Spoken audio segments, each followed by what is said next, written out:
Hello. इस video में मैं बताऊंगा कि पानीपत की लड़ाई से रिलेटेड किस तरह के क्वेश्चन बन सकते हैं और कैसे उसका आंसर आप याद रख सकते हैं।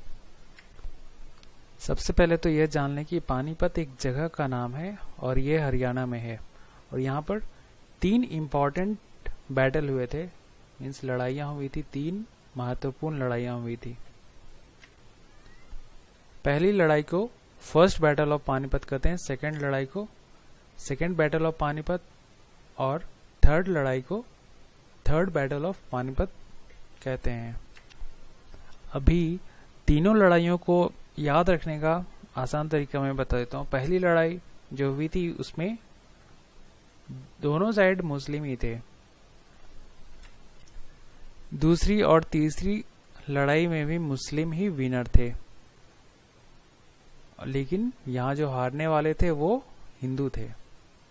तो इधर जो हारे थे वो हिंदू थे और तीसरी लड़ाई में भी जो हारे थे वो हिंदू थे। इस तरह से एक तरीका तो यह याद रखने का है कि जितने भी पानीपत की लड़ाई हुए हैं तीनों बार मुस्लिम विनर हुए हैं। पहली बार में दूसरे ग्रुप के मुस्लिम थे जो हारे थे, दूसरी और तीसरी बार में हिंदू हारे थे।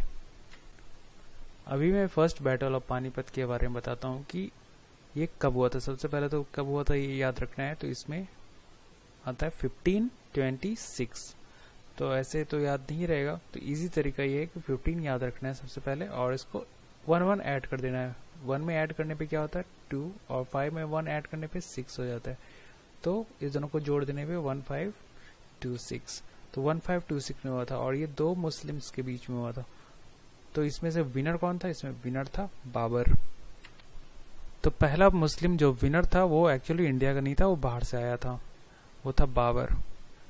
तो ये बाबर किस पर अटैक किया? तो यहाँ पर जो शासन कर रहा था दिल्ली में लोधी वंशज का इब्राहिम लोधी। तो लोधी तो सेकेंड मुस्लिम था लोधी जो हारा था, और जो जीता था वो भी मुस्लिम था। वो कौन था? वो बाबर था। और वो कहाँ से आया था? बाहर से आया था। तो जब बाबर ने दिल्ली में जो राज कर रहा था लोधी उसको हराया तो वो खुद यहाँ का राजा बन बैठा। तो इसने ही मुगल शासन की स्थापना की। तो इस battle of Panipat means first battle of Panipat का नतीजा ये हुआ कि दिल्ली सल्तनत का अंत हो गया और मुगल डायनेस्टी की शुरुआत हो गई। और ये कब हुआ था? 1526। 15 1 में 1 ऐड करना है, 5 में 1 ऐड करना है, 26। अब मैं सेकेंड बैटल ऑफ पानीपत के बारे में बताता हूँ। तो पहला बैटल ऑफ पानीपत 1526 में हुआ था। अब उसमें 30 साल ऐड कर देना है, 30 ईयर ऐड करना है। क्या हो जाएगा? 1556। तो सेकेंड बैटल ऑफ पानीपत 1556 में हुआ था। अब यहाँ देखते हैं कि इसमें कौन विनर था। इसमें मुस्लिम विनर था, लेकिन ये कौन था? इसका नाम क्या था? इसका नाम था अकबर। और हारने वाले का क्या नाम था? हारने वाला हिंदू था और वो था हेमू। तो पहला बैटल ऑफ पानीपत बाबर ने जीता था और दूसरा बैटल ऑफ पानीपत उसका पोता अकबर जीता था। तो ये लड़ाई सबसे पहले क्यों हुई और इसका क्या इफेक्ट हुआ वो मैं बता देता हूँ। जब अकबर राजा बना था, वो भी इसी साल बना था, 1556 में बना था। उसका एज बहुत ही कम था, सिर्फ 13 या 14 साल था। जब अकबर राजा बना ही था तो उसे एक फाइट करने के लिए अपने कैपिटल छोड़ के बाहर आना पड़ा। हेमू जो उस समय अकबर के सेना का हेड हुआ करता था, तो उसने मौके का फायदा उठाते हुए कि कैपिटल में कोई है नहीं और अकबर का एज ज्यादा नहीं है, वो आसानी से मुगल को हरा सकता है और वो कैपिटल पे राज कर सकता है। उसने यहाँ कैपिटल पे अटैक किया और अटैक करने के बाद मुगलों की सेना को हटा के खुद राजा बन गया। लेकिन अकबर भी हार मानने वाला नहीं था। उसने भी फिर से वापस इस हेमू पे अटैक किया। आकर उसने अटैक किया और हेमू को बुरी तरह से हराकर उसे मार दिया। तो हेमू लास्ट हिंदू राजा था यहाँ कैपिटल का और वो सिर्फ 2 या 3 महीने ही रह पाया। हेमू जो कि हिंदू था, उसको अकबर ने बुरी तरह हराया। तो इस हार का इतना असर पड़ा कि फिर बाकी जितने हिंदू राजा थे अगल बगल, वो सभी अकबर को चुनौती देना बंद कर दिए। इसका इफेक्ट ये हुआ कि मुगलों का पावर और भी बढ़ता ही चला गया। सेकेंड बैटल ऑफ पानीपत से फिर फास्ट फॉरवर्ड करते हैं 205 साल आगे। तो 205 साल आगे मतलब 1556 प्लस 205 दैट इज 1761। इस साल एक और बैटल हुआ पानीपत में, जिसे थर्ड बैटल ऑफ पानीपत कहते हैं। तो 1761 कैसे याद रखेंगे?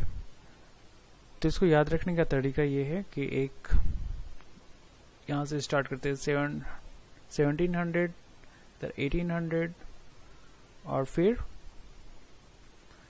Mid is 1750।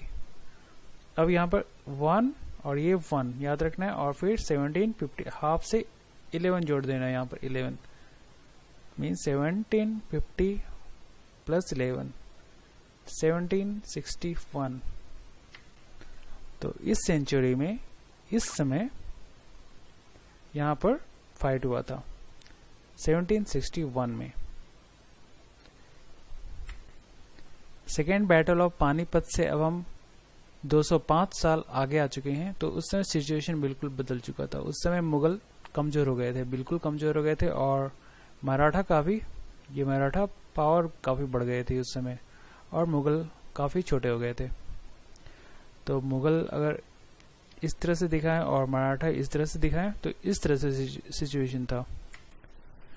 मराठा जो कि हिंदू पावर था उस समय, वो मुगलों को हटाना चाहता था, तो उसकी कैपिटल पे अटैक करने का उसने प्लान बनाया। मुगल तो वैसे ही कमजोर थे उस समय, तो उन्होंने क्या किया कि एक अफगानी लीडर का उन्होंने हेल्प लिया। तो मुगलों ने जिन अफगानियों का हेल्प लिया उसका नाम था अहमद शाह दुर्रानी। इसका दूसरा नाम अहमद शाह अब्दाली भी था, और वो अफगानिस्तान का राजा था। और उस समय मराठाओं का जो लीडर था वो था सदाशिवराव। तो इस तरह इस लड़ाई में जो 1761 में लड़ा गया था, डायरेक्ट मुगल पार्टिसिपेट नहीं किए थे, बल्कि मुगलों को हेल्प करने के लिए अहमद शाह दुर्रानी ने वो अपनी सेना को भेजा और खुद भी आया, और सदाशिवराव की सेना ने लड़ाई किया। दोनों पानीपत में लड़ाई किया, जिसमें मराठा हार गए और ये अहमद शाह दुर्रानी जीत गया। तो जब अहमद शाह दुर्रानी यह battle of Panipat, third battle of Panipat जीता, तो जीतने के बाद उसने काफी कोहराम मचाए, बहुत सारे हिंदुओं को मारा और फिर लूटपाट के फिर वापस चला गया। और इस लड़ाई का इफेक्ट ये हुआ कि मुगल भी कमजोर हो गए और ये मराठा एम्पायर भी कमजोर हो गया। फिर जो भी होप था कि मराठा एम्पायर अल्टीमेटली पूरे इंडिया पे राज करेगा, वो भी होप खत्म हो गया। तो दोनों ही कमजोर हो गए, और इस कमजोरी का फायदा उठाकर अंग्रेज इंडिया पे शासन करना स्टार्ट करने लगे। तो ये था थर्ड बैटल ऑफ पानीपत। तो इस तरह से आपको तीनों बैटल ऑफ पानीपत के बारे में पता चल चुका है। इस वीडियो में इतना ही है। Thank you.